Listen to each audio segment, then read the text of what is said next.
السلام علیکم ورحمۃ اللہ وبرکاتہ۔ الحمد للہ رب العالمین والصلاة والسلام علی امام الانبیاء والمرسلین محمد وعلی آلہ وصحبہ اجمعین۔ ناظرین کرام،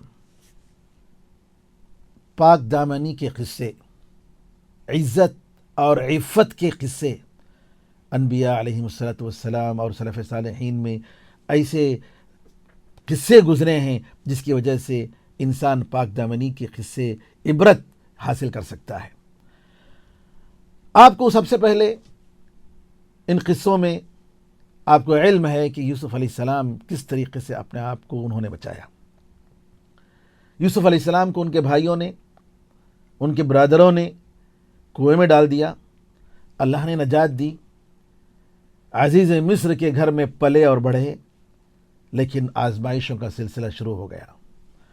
سب سے پہلے عزیز مصر کی بیوی زلیخا نے اپنے جال میں پھنسانے کی کوشش کی کہ نبی کریم صلی اللہ علیہ وسلم یوسف علیہ السلام کی جو خوبصورتی تھی، اس خوبصورتی کو بگاڑنے اور اس کو خراب کرنے کی اس نے نیت کی۔ کئی طریقے سے اس نے آزمانے کی کوشش کی، لیکن یوسف علیہ السلام بچتے گئے۔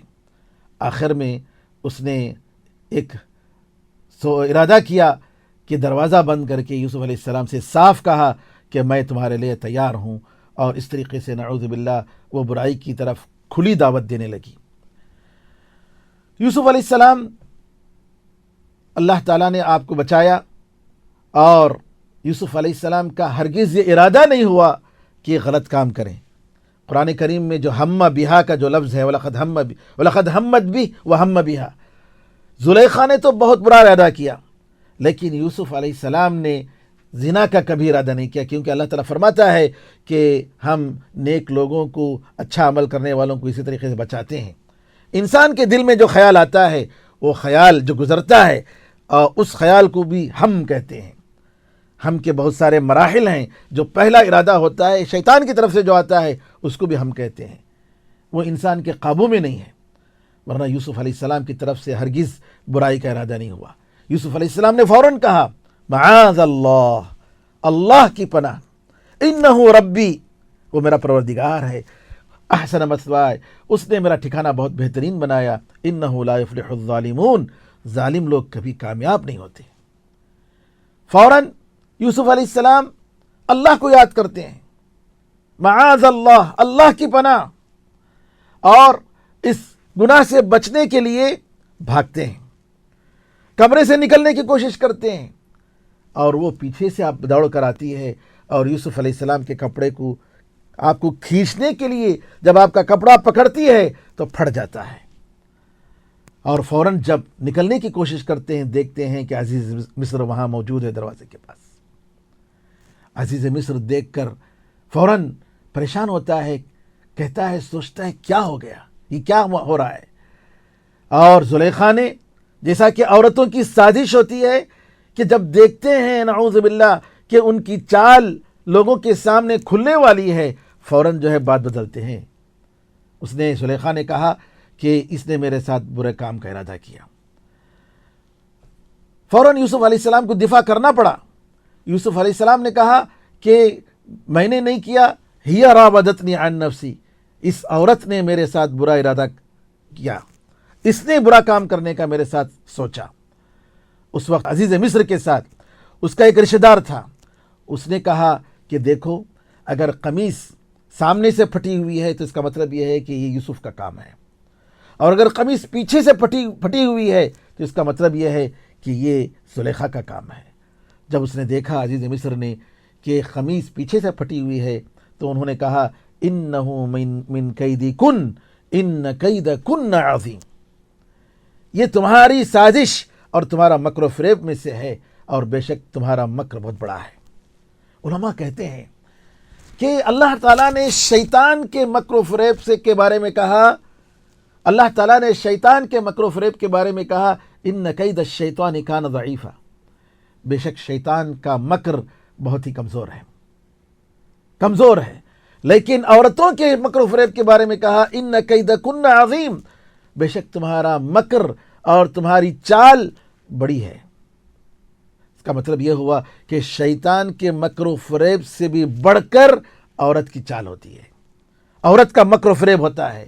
اس لیے نبی کریم صلی اللہ علیہ وسلم فرماتے ہیں میں میرے بعد عورتوں سے بڑھ کر مردوں کے لیے فتنے کی کوئی چیز نہیں چھوڑا۔ میرے بعد سب سے زیادہ اگر کوئی فتنے کی چیزیں مردوں کے لیے تو عورتیں ہیں۔ سعید بن مسیب رحمۃ اللہ علیہ سید التابعین کہتے ہیں میری عمر 80 سال ہو چکی ہے اور آنکھ صحیح طریقے سے میری نظر نہیں آتی، لیکن اگر میں کسی چیز سے ڈرتا ہوں تو عورت سے ڈرتا ہوں۔ اس لیے اسلام کسی بھی مرد کو ایک عورت کے ساتھ تنہا ہونے سے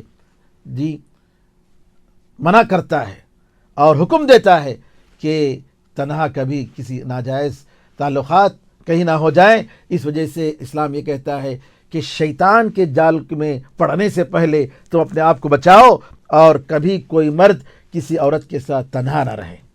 ناظرین کرام، اللہ تعالیٰ نے یوسف علیہ السلام کو بچایا، اللہ تعالیٰ نے یوسف علیہ السلام کو بچایا۔ یہ عورت خاموش نہیں رہتی ہے، جب خبر پھیل جاتی ہے بستی میں دوبارہ سازش کرتی ہے۔ کیسی سازش؟ کہ شہر کی بڑی عورتوں کو بلایا، دعوت رکھا اور یوسف علیہ السلام کے حسن کو نمائش کرنے کا سب کے سامنے اس نے ایک موقع رچایا۔ تو نتیجہ کیا ہوا؟ ان عورتوں نے بھی دیکھ کر کہا کہ یہ تو فرشتہ ہے، یہ تو انسان نہیں ہے۔ تو ان عورتوں کی جو سازش، اس سے بچنے کے لیے یوسف علیہ السلام کو جب دھمکی دی گئی کہ ان کو جیل میں ڈالا جائے گا تو کہا رب السجن احب الی مما یدعوننی الیہ، اے اللہ بے شک قید خانہ میرے لیے بہتر ہے اس چیز سے جس کی طرف یہ لوگ دعوت دے رہے ہیں۔ علماء کہتے ہیں کہ اگر انسان شادی شدہ نہ ہو، شادی کی ضرورت ہو، تو یہ دعا پڑھے رب السجن احب الی مما یدعوننی الیہ والا تصرف عنی کیدہن اصب الیہن واکن من الجاہلین، اے اللہ اگر تو ان کے مکر و فریب سے مجھے نہ بچائے تو میں ان کی طرف مائل ہو جاؤں گا اور میں جاہلوں میں سے ہو جاؤں گا۔ اللہ تعالیٰ نے یوسف علیہ السلام کو بچایا کیونکہ وہ مخلص تھے، کیونکہ وہ بچنا چاہتے تھے، کبھی انہوں نے برائی کا ارادہ نہیں کیا، اور اللہ تعالیٰ نے گرچہ وہ جیل میں گئے لیکن ان کو اللہ تعالیٰ نے اتنا بڑا مقام، بلند مقام عطا فرمایا کہ اللہ تعالیٰ نے ایک بادشاہ کی وہ ضرورت بن گئے اور ان کو منسٹری کا عہدہ دیا گیا مصر میں۔ تو یہ چیز کس کی وجہ سے؟ ان کے تقوی کی وجہ سے، ان کے پرہیزگاری کی وجہ سے۔ اللہ سے دعا ہے کہ اللہ تعالی ہم سب کو وہ تقوی اور پرہیزگاری عطا فرمائے، آمین ارحم الراحمین، والحمدللہ رب العالمین، وصلی اللہ وسلم علی نبینا محمد وعلی آلہ وصحبہ اجمعین، والسلام علیکم ورحمۃ اللہ وبرکاتہ۔